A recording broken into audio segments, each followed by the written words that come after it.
My nephew could hear bodies hitting the floor. My great niece across the hall could hear gunshots.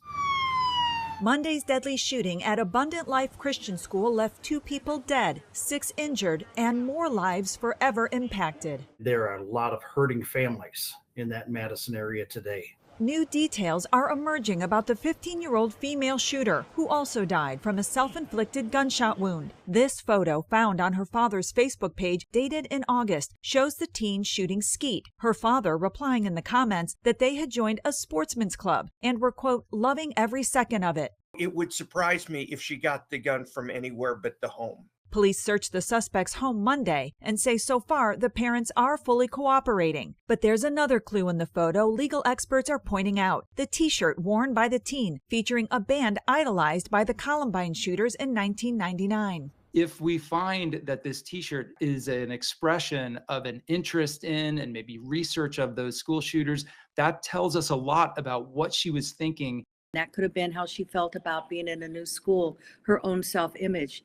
It's very likely that she was going through depression. The Washington Post obtained court records detailing a, quote, turbulent home life for the teen, filled with multiple parental divorces and marriages, therapy, and shifting custody arrangements. The parents have not yet spoken publicly about the shooting or responded to media requests. I'm Laura Aguirre reporting. Tonight, police in Madison, Wisconsin are urgently searching for what led a 15-year-old girl to bring a 9mm handgun to school and open fire. Investigators say Natalie Ruppnow, who went by Samantha, arrived at the Abundant Life Christian School Monday morning and killed a teacher and fellow student and wounded 6 others before taking her own life. The past 24 hours have been a flurry of emotion, sadness, anger, disappointment, Grief as they try to understand why a festive day with students dressed in their holiday pajamas ended with them evacuating a shooting scene. Police Chief Sean Barnes says the motive was a combination of factors, and they are looking into everything from possible bullying to her online activity, adding everyone at the school was targeted equally in the shooting. As for writings related to the shooting that have been circulating online, at this time we cannot verify the document. We ask that you not share the document or spread any information that may be false.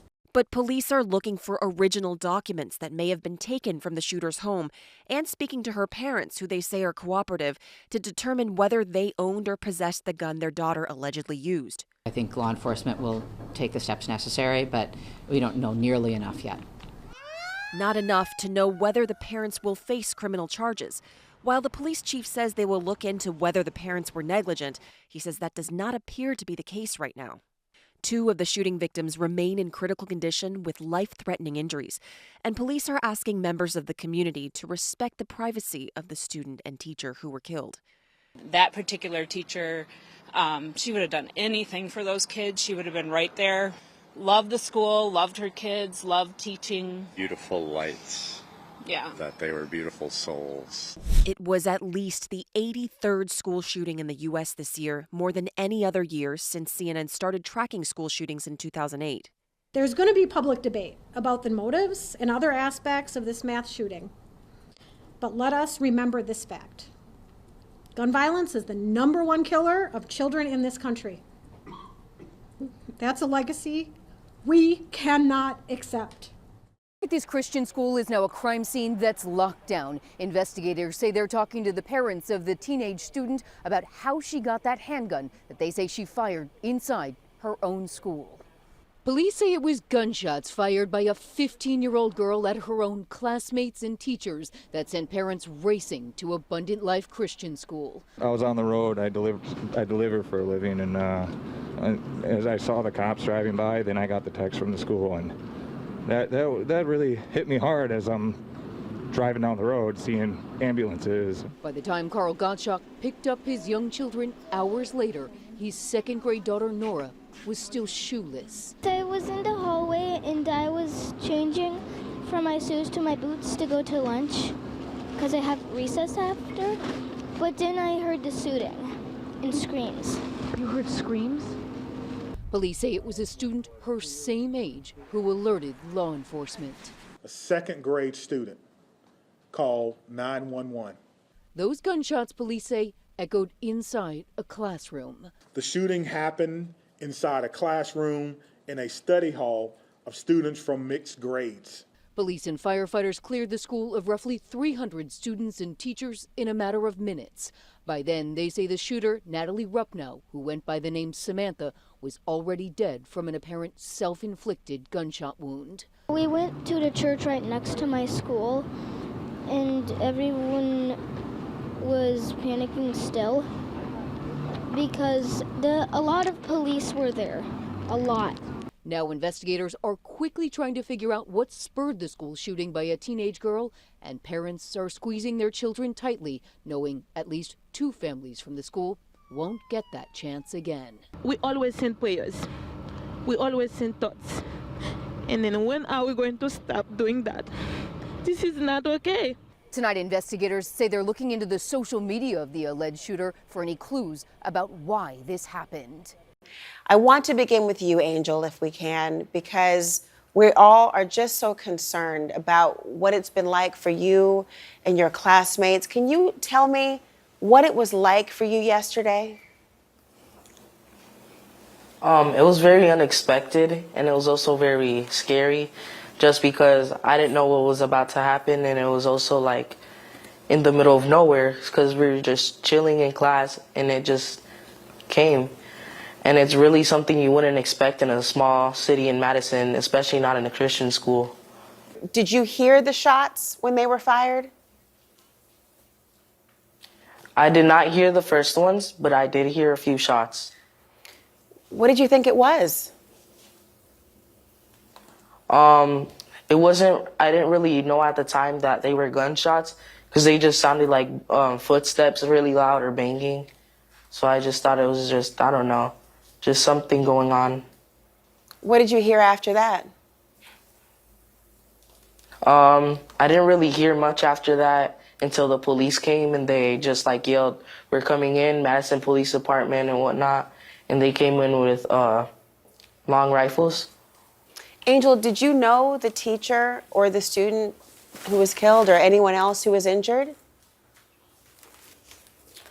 I am actually unaware of who were the ones that were injured and who died, but besides the teacher, I don't know anybody. But the teacher, yes, I did know her, and she was a really good person. Had you had her as a teacher? Yes, many times before. What was she like? She was always very kind and caring, and she was also very friendly and communicative. This is not how we thought we would end our day. Inside Ozaki Christian School, Trust in the Lord. Staff and teachers took time to reflect and pray for their friends and the families over at Abundant Life Christian School. It was what head of school Chris Austin turned to first when she found out about the shooting. I just had to pray for them because that was the only thing that I could do. This prayer circle was also the first time Monday she could speak with her staff about it. This was their chance to share a message with their colleagues. Just having them know that we're with them in prayer, we're standing with them, particularly with their teachers. Their children and students too, but we're going to be with their teachers because they've got a really big job ahead of them to help their kids process this. The two are both non-denominational independent Christian schools, and staff members here know some of the staff and families over at Abundant Life, like Janet Swartz. Get close to home. That was shocking. That could be us. That's a very similar school. She tells me she's been messaging friends and colleagues at Abundant Life all day. We've had families that attended here at Ozaki Christian School that moved to Madison, and they looked up Abundant Life because it was another ACSI school much like our own. Staff and teachers will talk with children here on Tuesday morning. For now, they're sending love and prayers to all impacted by this devastation. No matter what happens in the next week, months, God is there for them, and we will be there too. It's okay to not be okay right now. Moments of healing as the Madison, Wisconsin community honors the lives lost in a private school shooting. I was really scared.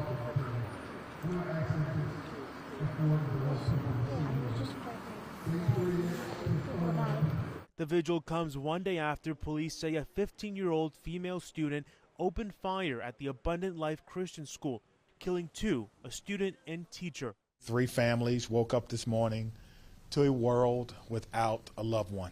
Chief Barnes says the alleged shooter, Natalie Rupnow, who went by Samantha, turned the gun on herself. Investigators are working to determine how Rupnow obtained the weapon. Let us remember this fact. Gun violence is the #1 killer of children in this country. That's a legacy we cannot accept. Dane County officials calling for action from legislators to prevent future tragedies. Our laws in Wisconsin are far too lax when it comes to access of guns by children. We should have safe storage laws. We should have background checks. We should have red flag bills. For now, resources pour in to help a community in mourning. These dogs bring comfort. We've encountered children, many of whom have really remained silent without words because of trauma or other experiences, and yet they'll spend a few moments with these dogs, and suddenly they begin to talk again. In Madison, Wisconsin, I'm Ivan Rodriguez.